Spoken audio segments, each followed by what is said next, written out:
Alors là, on a fait un peu un flashback. Non, mais de quoi tu as envie, toi, pour les 30 prochaines années?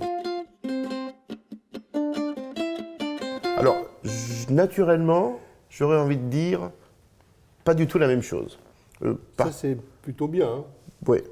Alors, par principe, parce que j'aime pas faire la même chose, pour autant, est-ce que la question prioritaire, c'est peut-être de se dire, est-ce qu'on est capable, ou sentons-nous capables de se projeter vers l'avenir? Est-ce que ce n'est pas de notre responsabilité, encore et toujours, non pas de remplacer nos clients, mais d'imaginer comment l'univers dans lequel ils vont évoluer va changer, et de tenter de leur donner encore les outils, cette caisse à outils qui va les aider à tracer leur voie, à être dans leur époque, parce qu'on vit une époque où les choses changent énormément dans notre métier, tant dans l'univers de la production, la relation au travail, les lois, les colorants, et j'en passe et d'autres. Je crois que l'école de Valrhona devra impérativement garder la même philosophie, mais impérativement changer de point de vue, pour changer de point de vue. Tu connais ça? Je ne pense pas qu'on pourra travailler avec les mêmes schémas, parce qu'on est 30 ans plus tard, et que Dieu merci, les 30 années à venir ne ressembleront pas aux 30 années passées, mais je pense qu'on ne devra pas pouvoir faire les mêmes choses. Je ne sais pas, qu'est-ce que tu en penses?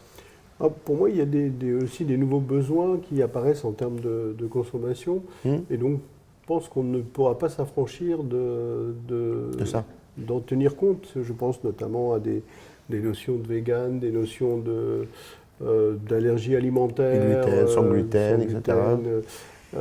Aussi de besoins de nature, donc d'éliminer un certain nombre d'ingrédients qui peuvent être considérés comme moins naturels. Dont on a su faire sans avant, voilà. Et qu'on n'a pas pu faire sans pendant, et qu'on va probablement faire sans après. Voilà, oui, C'est donc certains colorants, certains produits. Donc l'avenir, en tout cas, il y a une trace dans ce sens-là. Après, il y aura certainement d'autres choses qui vont s'ajouter. Comment tu appréhendes, toi, Pierre, un peu ce monde des paradoxes? On est dans un monde de douceur, on est habité par le sucre. Mais toi, ça te fait réagir comment, ça?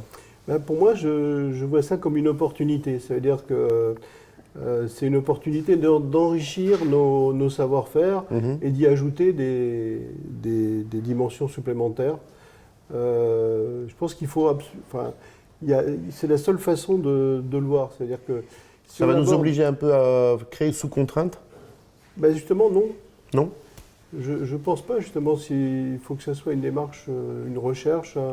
D'accord. Alors, c'est pas dire que du jour au lendemain, on va tout changer. C'est un apport supplémentaire dont on pourra, ça fera des recettes, des techniques. Ça va élargir le champ des possibles. Voilà, ça élargit le champ des possibles. Et c'est une vraie opportunité créative.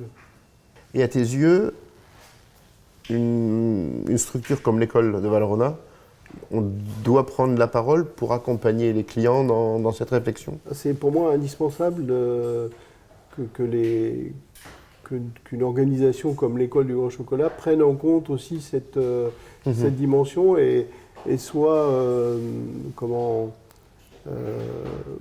porteur de ces nouvelles technologies, de ces nouvelles recettes, de ces nouveaux savoir-faire pour en contribuer et continuer à enrichir le savoir-faire de la profession. Donc on pourrait dire que le meilleur reste à venir, en fait. Et le meilleur reste à venir. Ben voilà. Donc en fait, le meilleur reste à venir. Ça, c'est quelques mots de Paul Bocuse, qui lui aussi avait son bac eau chaude, eau froide, option égouttoir.